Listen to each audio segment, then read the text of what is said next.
Corona वैश्विक महामारी के खिलाफ भारत की लड़ाई बहुत मजबूती के साथ आगे बढ़ रही है।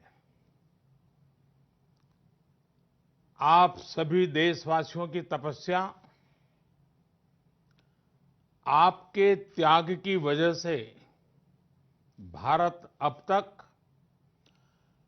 कोरोना से होने वाले नुकसान को काफी हद तक टालने में सफल रहा है। आप लोगों ने कष्ट सहकर भी अपने देश को बचाया है, हमारे इस भारतवर्ष को बचाया है। मैं जानता हूं आपको कितनी दिक्कतें आई हैं। किसी को खाने की परेशानी, किसी को आने जाने की परेशानी, कोई घर परिवार से दूर है, लेकिन आप देश की खातिर एक अनुशासित सिपाही की तरह अपने कर्तव्य निभा रहे हैं। मैं आप सबको आदरपूर्वक नमन करता हूं। हमारे संविधान में जिस we the people of India, we the people of India की शक्ति की बात कही गई है, यही तो है वो। बाबा साहब डॉक्टर भीमराव अंबेडकर जी की जन्म जयंती पर हम भारत के लोगों की तरफ से अपनी सामूहिक शक्ति का ये प्रदर्शन, ये संकल्प बाबा साहब को सच्ची श्रद्धांजलि है। बाबा साहब का जीवन हमें हर चुनौती को अपनी संकल्प शक्ति और परिश्रम के बलबूते पर पार करने की निरंतर प्रेरणा देता है। मैं सभी देशवासियों की तरफ से बाबा साहब को नमन करता हूं। साथियों, ये देश के अलग-अलग हिस्सों में अलग-अलग त्योहारों का भी समय है, और वैसे भी भारत तो उत्सवों से भरा रहता है, उत्सवों से हरा रहता है, उत्सवों के बीच खिलखिलाता रहता है। बैसाखी, पोहेला बैशाख, पुथांडू, बोहाग बिहू, विशु के साथ अनेक राज्यों में नए वर्ष की शुरुआत हुई है। लॉकडाउन के इन बंधनों के बीच मैं देश के लोग जिस तरह नियमों का पालन कर रहे हैं, जितने संयम से अपने घरों में रहकर त्योहार बड़ी सादगीपूर्ण तरीके से मना रहे हैं, ये सारी बातें बहुत ही प्रेरक हैं, बहुत ही प्रशंसनीय है। मैं नए वर्ष पर आपके परिवारजन के उत्तम स्वास्थ्य की मंगल कामना करता हूं। साथियों, आज पूरे विश्व में कोरोना वैश्विक महामारी की जो स्थिति है, हम सब उसे भलीभांति परिचित हैं। अन्य देशों के मुकाबले भारत ने कैसे अपने यहां संक्रमण को रोकने के प्रयास किए, आप इसके सहभागी भी रहे हैं और साक्षी भी। जब हमारे यहां कोरोना का एक भी केस नहीं था। उससे पहले ही भारत ने कोरोना प्रभावित देशों से आने वाले यात्रियों की एयरपोर्ट पर स्क्रीनिंग शुरू कर दी थी। कोरोना के मरीज 100 तक पहुंचे, उससे पहले ही भारत ने विदेश से आए हर यात्री के लिए 14 दिन का आइसोलेशन अनिवार्य कर दिया था। अनेक जगहों पर मॉल हो, थिएटर हो, क्लब हो, जिम हो, बंद करिए जा चुके थे। साथियों, जब हमारे यहां कोरोना के सिर्फ 550 केस थे, तभी भारत ने 21 दिन के संपूर्ण लॉकडाउन का एक बहुत बड़ा कदम उठा लिया था। भारत ने समस्या बढ़ने का इंतजार नहीं किया, बल्कि जैसे ही समस्या दिखी, उसे तेजी से फैसले लेकर उसी समय रोकने का भरसक प्रयास किया। साथियों, वैसे एक ऐसा संकट है जिसमें किसी भी देश के साथ तुलना करना उचित नहीं है, लेकिन फिर भी कुछ सच्चाइयों को हम नकार नहीं सकते हैं। ये भी एक सच्चाई है कि अगर दुनिया के बड़े-बड़े सामर्थ्यवान देशों में कोरोना से जुड़े आंकड़े देखें, तो उनकी तुलना में आज भारत बहुत संभली हुई स्थिति में है। महीना, डेढ़ महीना पहले कई देश कोरोना संक्रमण के मामले में एक प्रकार से भारत के बराबर खड़े थे। आज उन देशों में भारत की तुलना में कोरोना के केसेस 25 से 30 गुना ज्यादा बढ़ गए हैं। उन देशों में हजारों लोगों की दुखद मृत्यु हो चुकी है। भारत ने होलिस्टिक अप्रोच न अपनाई होती, इंटीग्रेटेड अप्रोच न अपनाई होती, समय पर तेज फैसले न लिए होते, तो आज भारत की स्थिति क्या होती, इसकी कल्पना करते ही रुएं खड़े हो जाते हैं। लेकिन बीते दिनों के अनुभवों से ये साफ है कि हमने जो रास्ता चुना है, आज की स्थिति में वही हमारे लिए सही है। सोशल डिस्टेंसिंग और लॉकडाउन का बहुत बड़ा लाभ देश को मिला है। अगर सिर्फ आर्थिक दृष्टि से देखें तो ये महंगा जरूर लगता है, बहुत बड़ी कीमत चुकानी पड़ी है, लेकिन भारतवासियों की जिंदगी के आगे इसकी कोई तुलना नहीं हो सकती।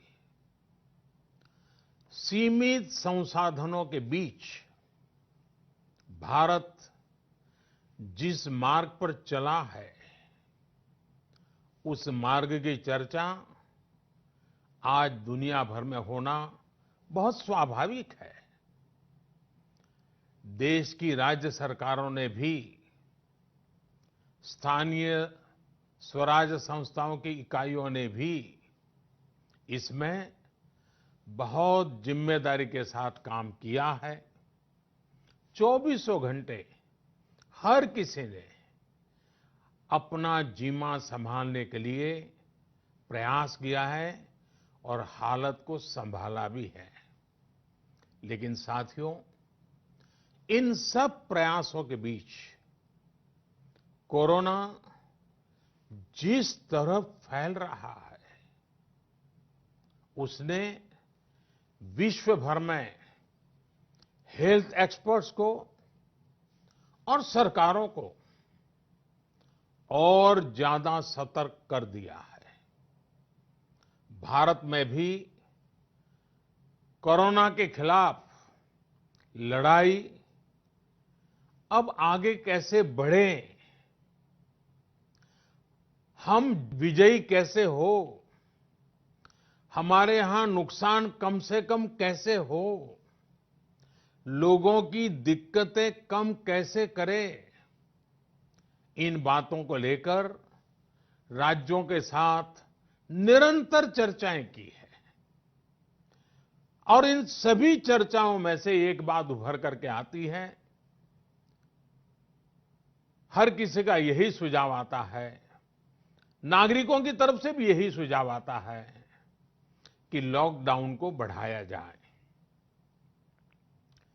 कई राज्य तो पहले से ही लॉकडाउन को बढ़ाने का फैसला कर चुके हैं। साथियों, सारे सुझावों को ध्यान में रखते हुए ये तय किया गया है कि भारत में लॉकडाउन को अब 3 मई तक और बढ़ाना पड़ेगा। यानी 3 मई तक हम सभी को, हर देशवासी को लॉकडाउन में ही रहना होगा। इस दौरान हमें अनुशासन का उसी तरह पालन करना है जैसे हम करते आ रहे हैं। मेरी सभी देशवासियों से ये प्रार्थना है कि अब कोरोना को हमें किसी भी कीमत पर नए क्षेत्रों में फैलने नहीं देना है।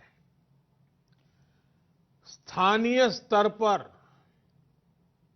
अब एक भी मरीज बढ़ता है तो ये हमारे लिए चिंता का विषय होना चाहिए। कहीं पर भी कोरोना से एक भी मरीज की दुखद मृत्यु होती है तो हमारी चिंता और बढ़नी चाहिए। और इसलिए हमें हॉटस्पॉट्स को इंगित करके पहले से भी ज्यादा, बहुत ज्यादा सतर्कता बरतनी ही होगी। जिन स्थानों के हॉटस्पॉट में बदलने की आशंका है, उस पर भी हमें कड़ी नजर रखनी होगी, कठोर कदम उठाने होंगे। नए हॉटस्पॉट्स का बनना हमारे परिश्रम और हमारी तपस्या को और चुनौती देगा, नए संकट पैदा करेगा। इसलिए अगले एक सप्ताह में कोरोना के खिलाफ लड़ाई में कठोरता और ज्यादा बढ़ाई जाएगी। 20 अप्रैल तक हर कस्बे, हर थाने, हर जिले, हर राज्य को बड़ी बारीकी से परखा जाएगा। वहां लॉकडाउन का कितना पालन हो रहा है, उस क्षेत्र ने कोरोना से खुद को कितना बचाया है, इसका मूल्यांकन लगातार किया जाएगा। जो क्षेत्र इस अग्नि परीक्षा में सफल होंगे जो अपने यहां हॉटस्पॉट नहीं बढ़ने देंगे और जिनके हॉटस्पॉट में बदलने की आशंका भी कम होगी, वहां पर 20 अप्रैल से कुछ जरूरी गतिविधियों की अनुमति, छूटछाट दी जा सकती है। लेकिन याद रखिए, ये अनुमति सशर्त होगी। बाहर निकलने के नियम बहुत सख्त होंगे। लॉकडाउन के नियम अगर टूटते हैं और कोरोना का पैर हमारे इलाके में पड़ता है, तो सारी अनुमति तुरंत वापस ले ली जाएगी। और इसलिए न खुद कोई लापरवाही करनी है और न ही किसी और को लापरवाही करने देना है। मेरे देशवासियों, कल इस बारे में सरकार की तरफ से एक विस्तृत गाइडलाइन जारी की जाएगी। साथियों, 20 अप्रैल से चिन्हित क्षेत्रों में इस सीमित छूट का प्रावधान हमारे गरीब भाई बहनों की आजीविका को ध्यान में रखते हुए किया गया है। जो रोज कमाते हैं, रोज की कमाई से अपनी जरूरतें पूरी करते हैं, वही मेरा एक बृहद परिवार है। मेरी सर्वोच्च प्राथमिकताओं में एक, इनके जीवन में आई मुश्किल को कम करना है। प्रधानमंत्री गरीब कल्याण योजना के माध्यम से सरकार ने उनकी मदद करने का हर संभव प्रयास किया है। अब नई गाइडलाइंस बनाते समय भी उनके हितों का पूरा ध्यान रखा गया है। इस समय रबी फसल की कटाई का काम भी जारी है। केंद्र सरकार और राज्य सरकारें मिलकर प्रयास कर रही हैं कि किसानों को कम से कम दिक्कत हो। साथियों, देश में दवा से लेकर के राशन तक पर्याप्त भंडार है। सप्लाई चेन की बाधाएं लगातार दूर की जा रही है। हेल्थ इंफ्रास्ट्रक्चर के मोर्चे पर भी हम तेजी से आगे बढ़ रहे हैं। जहां